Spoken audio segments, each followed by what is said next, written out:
let's get a view from voters now, because this is all about the cost of living. Director of RedBridge Group, Simon Welsh, joins me live, as he does every week. Simon, you've been conducting focus groups in the field week on week. We're getting close to an election now. A lot of other issues have been bubbling around, but surely now it is very much down to cost of living and what either side is going to do.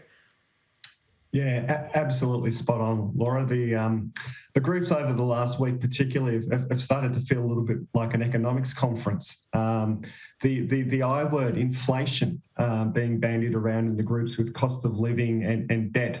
These are the issues that are really starting to bubble up now. There's still this underlying sort of issue for the government around sort of lack of trust and faith in Morrison, but really these cost of living, inflation, as I say, that word coming up explicitly in groups, which is unusual, and debt. Yep, okay. So what are they expecting either side of politics to do for them? Yeah, this is where it gets tricky.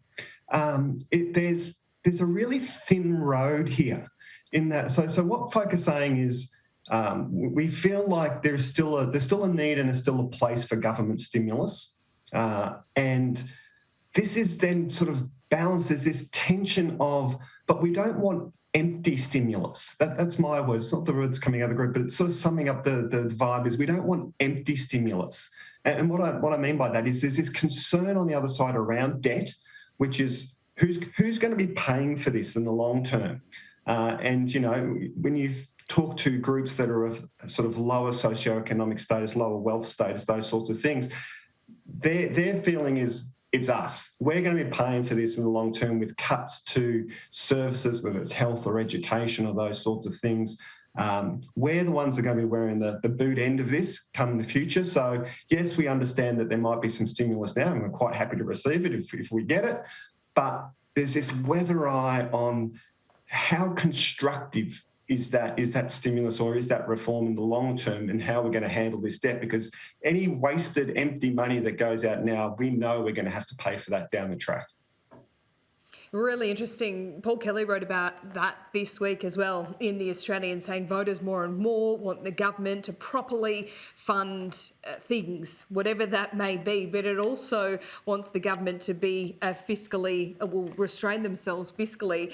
It seems that it's really hard to figure out where that balance is electorally if you're trying to win an election. Also, I wonder what's coming through in terms of the independents, Simon? We speak about the independents a lot. You know, they are very much about climate change, getting stronger action than either of the major parties have committed to. But have they missed their window? I mean, if this was last election, they might have a little bit more of a bounce, but now things are very firmly in the cost of living realms. Might they be a little bit hampered? They're a little bit protected. They're still in the polling and even in the election results we're seeing around the place, they're still doing well. You know, whether it's enough to get over the line, it's always hard to say, because polling is a mood of now, not a prediction of future. But in those, what we call sort of the post-material voters, so those that are more insulated from the economic shocks, they're wealthier, so socioeconomic status higher, those sorts of voters.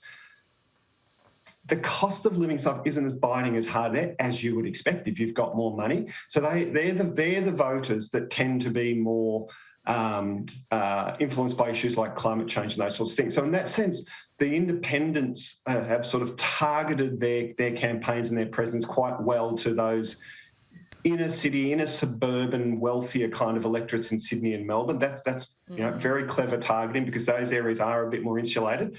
But there is still this other brand of independent, which is the regional independent. We've been doing some groups around this week where those voters are just so angry.